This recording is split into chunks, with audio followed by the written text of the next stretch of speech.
સરકારના સ્વચ્છતા હી સેવા સ્વચ્છોત્સવ અભિયાન 2025 અંતર્ગત વિધાનસભાના અધ્યક્ષ શંકરભાઈ ચૌધરીએ વાવ તાલુકાના ધરણીધર મંદિર ઢીમા ગામ ખાતે પંડિત દીનદયાળ ઉપાધ્યાયની જન્મ જયંતિ નિમિત્તે શ્રમદાન કર્યું હતું અને ગ્રામજનો સાથે સંવાદ સાધ્યો હતો।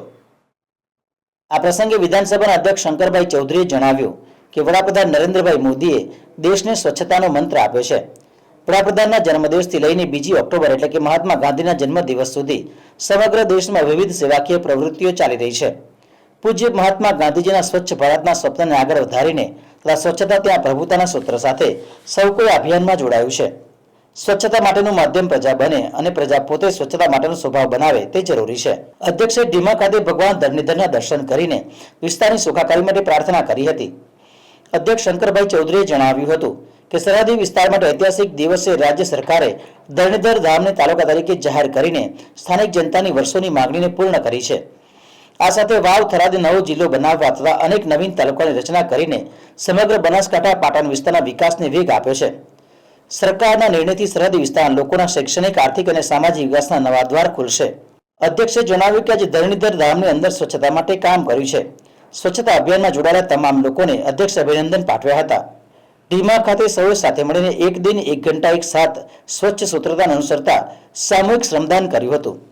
અધ્યક્ષે ઉપસ્થિતોને જણાવ્યું કે આપણી આવતીકાલને સારી કરવી હોય તો આપણે શિક્ષણ, વ્યસન મુક્તિ અને સ્વચ્છતા જાળવવી પડશે। વડાપ્રધાન નરેન્દ્રભાઈ મોદીના આહવાન હેઠળ સ્વચ્છ ભારત મિશન અંતર્ગત દેશવ્યાપી સ્વચ્છતા હી સેવા 2025 અભિયાનનું આયોજન કરવામાં આવી રહ્યું છે। ત્યારે આ અભિયાન અંતર્ગત સ્વચ્છોત્સવના નામે સ્વચ્છ ભારતના નવા પર્વનો શુભારંભ 17 સપ્ટેમ્બર 2025 થી 2 ઓક્ટોબર 2025 દરમિયાન કરવામાં આવી રહ્યો છે। આપણા પ્રધાનમંત્રી મોદી સાહેબે સ્વચ્છતાનો મંત્ર આખા દેશને આપ્યો છે।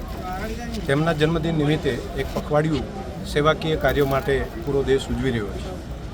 પૂજ્ય મહાત્મા ગાંધીના સપનું હતું પૂરો દેશ સ્વચ્છ થાય અને સ્વચ્છતા માટેનું માધ્યમ પ્રજા બને, પ્રજા પોતે સ્વચ્છતાનો સ્વભાવ બનાવે। એ માટે આજે શેખ સરહદી વિસ્તારનું ધરણીધર ધામ આજે નવો તાલુકો જ્યારે રાજ્ય સરકારે જાહેર કર્યો છે ત્યારે બધા આજુબાજુના આગેવાનો, વડીલો બધાએ ભેગા મળીને સ્વચ્છતાનો સંકલ્પ કર્યો છે અને આજે ધરણીધર ધામની અંદર સ્વચ્છતાનું કામ કર્યું। હું સહયોગી જે બન્યા છે બધા મિત્રોને હૃદયથી ખૂબ ખૂબ અભિનંદન આપું।